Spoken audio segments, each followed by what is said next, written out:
Hi guys, Nana here from Techtesters, and next to me I have a monitor from BenQ. So this is a 32-inch Quad HD monitor that has 144 Hz refresh rate. It is a curved VA panel with FreeSync 2 technology and HDR.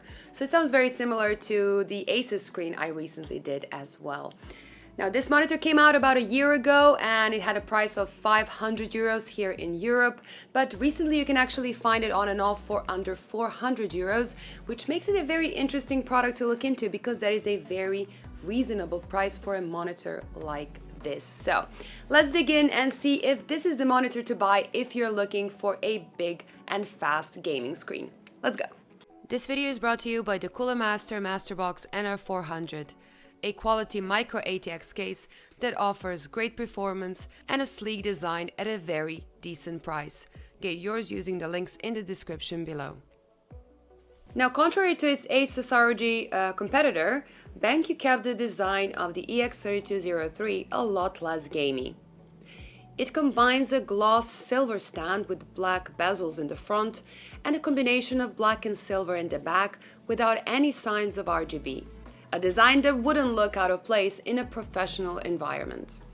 As expected with screen in this segment, the stand is height adjustable and can be tilted, but there is no swivel. Do keep in mind that if you want to VESA mount it, you will need to get a separate kit for that will cost you around 30 euros extra. You get a DisplayPort connection and 2 HDMI connections in the back, so that is enough for your PC and consoles, as well as a USB Type-C port. The USB Type-C port is great if you have a laptop you want to connect to it. However, with 10 watts of max power delivery, you cannot charge your laptop with it at the same time. You also get a 2-port USB hub and a 3.5mm jack for your headset, but what this screen doesn't have is built-in speakers. BenQ's on-screen display is something they can improve on. It is a fairly basic menu and navigating is fine, but it does take a bit longer to get used to compared to monitors with a low joystick, for example. So for most people, a 32-inch screen like this, or to be precise 31.5-inch, just seems very large, but from experience I can tell you that you really get used to it very quickly. So a 32-inch monitor like this that has Quad HD resolution has a pixel density of 93, and that is pretty much as sharp as a 24-inch screen with Full HD display would be. Now, for most gamers and all-around users that are going to edit some pictures or edit a family video, is going to be just fine. Actually, it's going to be very nice, but if you are a creative professional, you are going to miss a bit of sharpness, so you should get a screen that has a higher resolution for this size and a higher pixel density. Now, from a gaming point of view, however, 32 inch is impressive and the larger size definitely adds to the immersion. I do think it's a bit too large if you're serious about games where every millisecond counts, but for majority of other games, I would say bigger is better. Also, 1440p is still very reasonable to drive with a mid-range graphics card, where 34-inch ultra-wide Quad HD screen or larger 4K screens would require a more expensive GPU. Now, we have to know that these larger VA panels in general are a bit slower than what you would expect from a typical TN gaming panel. And this one is just behind the Asus XG32VQR2, but even as we're using these monitors side by side, it's basically impossible to really notice any difference. So unless you strive to be a CSGO professional, the speed of this monitor should not worry you at all when considering it. All you will experience is a fast, smooth 144 Hz monitor.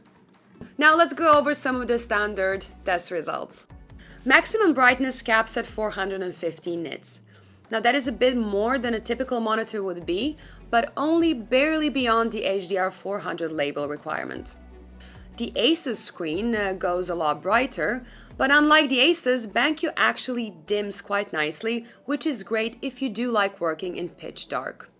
Contrast is solid and close to 3000 to 1, as we would expect from a VA panel.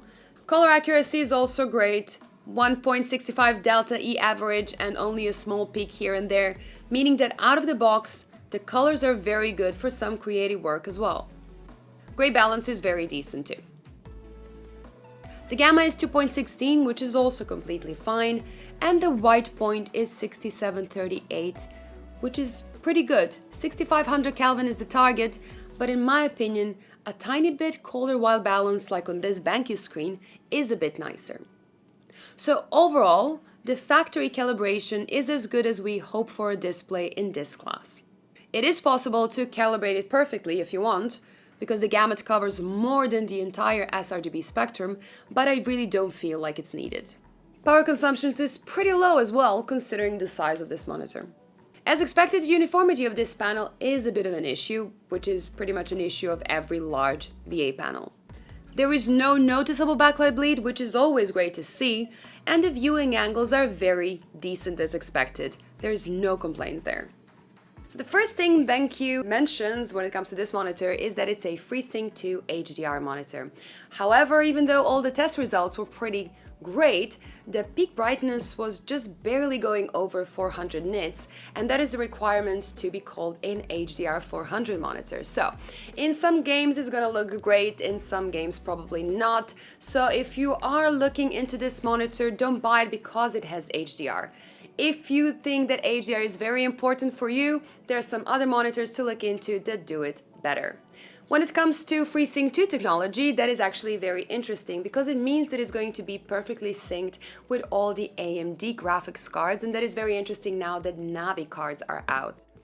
When it comes to GSync compatibility, it is a bit more complicated, as out of the box we did have some black screen issues while gaming. When frame rates drop below 48, low frame rate compensation kicks in, the LFC, and that causes problems. Now, it is possible to fix this using a free application called Custom Resolution Utility, where by setting a lower FreeSync range value, there is no more LFC. After that, we had no more issues with G-Sync compatibility mode with NVIDIA GeForce cards, which is great, but there is always the risk that it might not work with other games that we haven't tested yet. So I don't think that this screen will ever make it to the official NVIDIA G-Sync compatible list.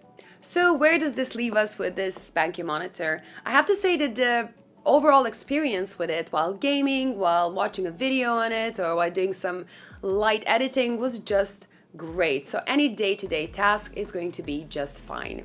There's some things that I would like to change. For example, the OSD control is a bit flimsy to work with, and I have to say that the 10-watt power limit on the USB Type-C connection in the back is a bit of a bummer if you do want to connect your laptop there.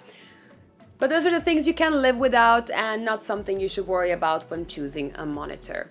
Now, I do have to say that the HDR marketing is a bit pushy in my opinion, because this monitor meets the bare minimum to be called an HDR monitor. If you really want to have the great HDR experience, you will have to spend a lot more to get a monitor much better than this one to get the proper HDR experience.